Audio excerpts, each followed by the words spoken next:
اس وقت پورے پاکستان میں لوگ پریشان ہیں، بجلی کا بحران ہے، گیس کا بحران ہے، پیٹرول کی قیمت بڑھی ہوئی ہے، اور حکومت نے تو آٹا اور چینی اور دال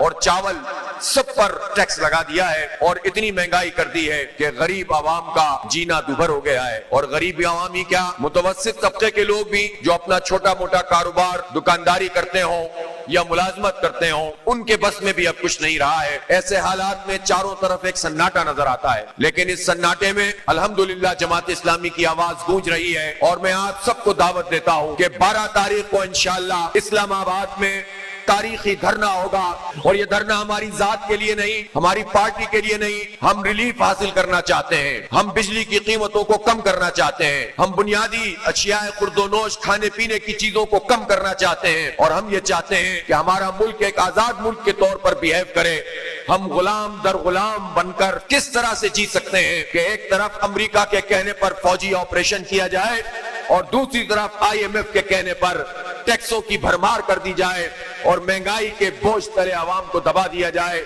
یہ سلسلہ نہیں چلے گا،